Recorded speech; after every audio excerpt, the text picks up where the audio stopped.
J'aimerais vous soumettre une devinette pour commencer. Il y a quoi? Il y a à peu près, 20 de gens qui ont des phobies, 15 de la population qui a des crises d'angoisse, et pourtant, est-ce que vous avez entendu ne serait-ce qu'une seule fois parler de quelqu'un qui avait causé un accident à cause, d'une crise d'angoisse, d'une attaque panique, d'une phobie, ou bien à cause de son amaxophobie, c'est-à-dire la peur de conduire?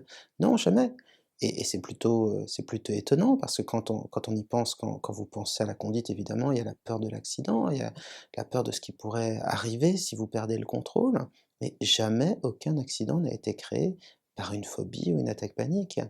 On sait que l'alcool crée ça, on sait que, l'excès de vitesse, crée des accidents, l'arrogance, au volant crée des accidents, mais pas les phobies, et ça, c'est quelque chose de très étonnant, mais ça s'explique en fait très simplement. Imaginons, vous êtes au volant et puis, vous commencez à avoir une attaque panique, une crise d'angoisse, et puis vous sentez tout d'un coup que votre voiture vous échappe et que vous allez créer un accident. Et bien, à ce moment-là, je vous assure que l'accident en question, l'accident réel, va être beaucoup plus important que la phobie. Vous allez oublier votre phobie et vous allez réagir comme n'importe qui, en donnant un coup de volant, en faisant une embardée, peu importe, et ce qui fait que en fait, il y a jamais d'accident parce que là où est le plus grand, le plus petit disparaît. Donc quand il y a un accident réel, la menace réelle d'un accident, la phobie s'en va tout simplement. Bon, c'était simplement un petit peu pour, peut-être pas ébranler vos certitudes sur les phobies, mais en tout cas vous dire que, si l'amaxophobie est vraiment un problème, très ennuyeux et assez dur à vivre, en revanche, ce n'est pas un problème dangereux pour la vie. Vous n'êtes pas dangereux pour vous, vous n'êtes pas dangereux pour les autres, fort heureusement. Alors, la maxophobie, c'est quoi? C'est la peur de conduire, ou plus simplement, la peur d'être, dans une voiture, par exemple sur le siège, passager, ou à l'arrière, tout simplement, et c'est une peur qui est étonnamment courante. Ça touche un petit peu plus les femmes que les hommes. Alors si vous voulez mon avis, c'est peut-être que les hommes aiment tellement les voitures que ça compense leur peur, ou il y a peut-être un petit peu d'orgueil à savoir bien conduire, à n'avoir peur d'aucune voiture, je sais pas. En tout cas, ça touche un petit peu plus les femmes. À mon avis, il y a une autre raison plus sérieuse. Bien souvent, encore maintenant, ce sont les hommes dans les couples qui conduisent, et donc si vous êtes une femme et si vous avez peur de conduire, vous pouvez vous permettre de demander à votre conjoint de conduire à votre place. À la limite, il sera presque heureux de le faire. Il se considérera pas comme un chauffeur, et en général, plus on évite une peur, plus cette peur augmente. Donc la maxophobie, il y a plein d'origines, plein de causes pour cette peur. Ça peut être, bien sûr, un accident de la route, à un moment, ou à un autre, ça peut être, la peur d'un accident de la route, ça peut être, comme pour beaucoup de phobies, un moment où vous êtes fragilisé, vous prenez le volant, il y a un stress, bon bah, forcément quand on prend le volant, il y a des stress tout le temps. Si vous habitez en région parisienne, vous savez de quoi je parle, et puis même si vous habitez pas en région parisienne, vous savez qu'il faut toujours être prudent et qu'il y a de quoi être stressé sur la route.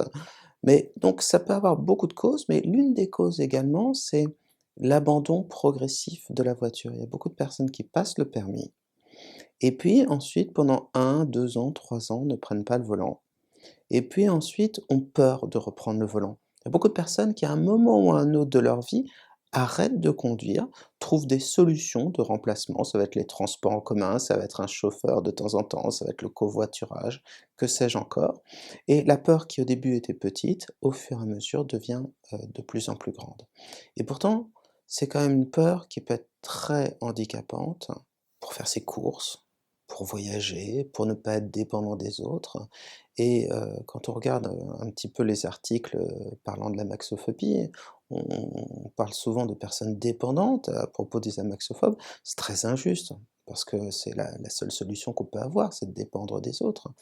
Mais à mon avis, plus que le handicap, la chose qui devrait pousser à traiter la maxophobie, c'est la reprise d'indépendance.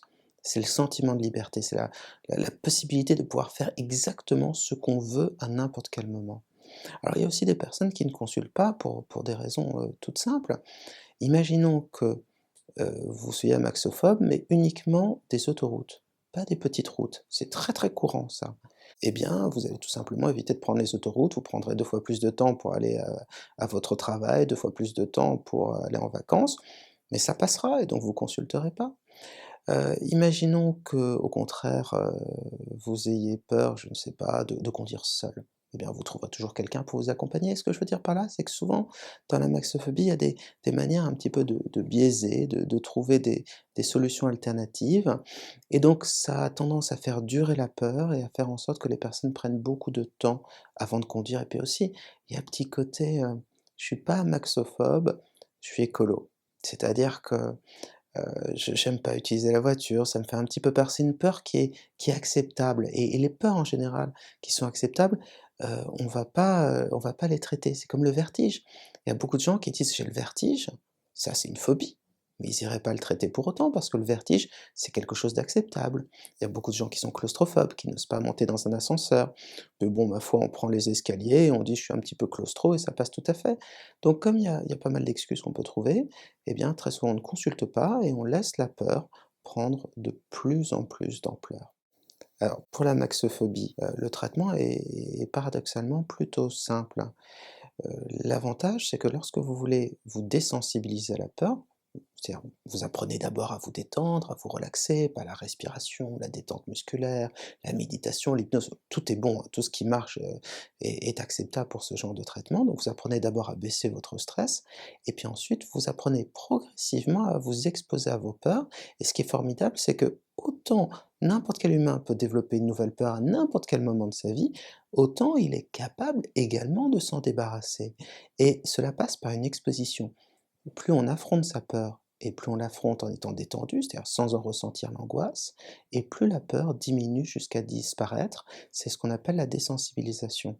Ce qui est très pratique avec, la maxophobie, c'est que depuis très longtemps, il y a par exemple des simulateurs, de pas des simulateurs de course, mais des simulateurs de conduite. Donc on peut commencer à se désensibiliser directement, soit en réalité virtuelle, soit avec même des sortes de jeux vidéo et de simulateurs et le cerveau commence à se déconditionner.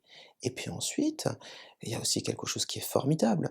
Nous les psys, on ne peut pas forcément accompagner toujours un patient, affronter sa peur. Mais, il y a des gens qui sont payés pour faire ça et ce sont les moniteurs d'auto-école, les moniteurs de conduite.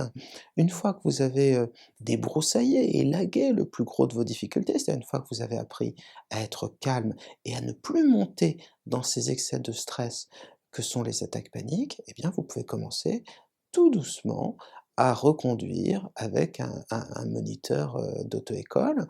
Au départ, ce sera peut-être, par exemple sur un parking, il y a presque personne là-bas, c'est rarement angoissant, puis ensuite sur des toutes petites routes et puis ensuite sur des routes un peu plus inquiétantes et cetera, jusqu'à ce que vous vous débarrassiez de votre peur et ça ne prend en général pas beaucoup de temps à être traité, ce genre de phobie, pour des raisons simples. Tout d'abord, c'est qu'il y a 2 types de thérapies, les thérapies cognitives et comportementales et les thérapies brèves qui marchent bien.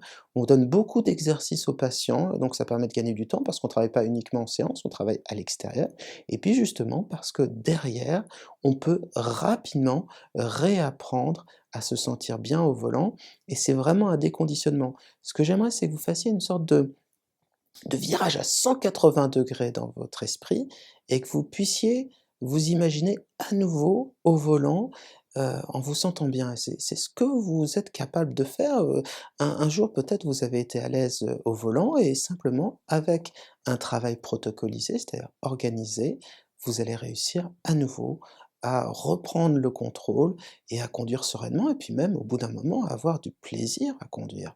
Parce que conduire, c'est découvrir de nouveaux paysages, c'est être libre et puis aussi de temps en temps, même quand, on se sent à l'aise, c'est un petit peu rêvasser, partir dans ses pensées, c'est une sensation qui est assez agréable. Donc, faites-vous confiance, lancez-vous, dans une thérapie, consultez, c'est important. Faites beaucoup de relaxation, ça vous trouverez sur, ma chaîne YouTube, énormément, d'exercices de relaxation. Si vous voulez d'ailleurs profitez-en pour vous abonner parce qu'on va continuer à publier des exercices, de relaxation de semaine en semaine. On va continuer à donner des conseils pour traiter, les phobies donc, bah, n'hésitez pas à vous abonner puis je vous avouerai que ça me ferait plaisir également si vous le faites. et puis surtout, ce qui me ferait encore plus plaisir, c'est que, bah, vous preniez les choses en main et que vous réappreniez le plaisir de la conduite. Bientôt vous conduirez une voiture électrique, dans quelques années, vous en aurez peut-être plus besoin parce que, vous aurez des voitures, autonomes et pilotées totalement par quelqu'un d'autre, par un ordinateur. Mais en attendant, c'est quand même super d'être libre, donc je crois que ça vaut le coup.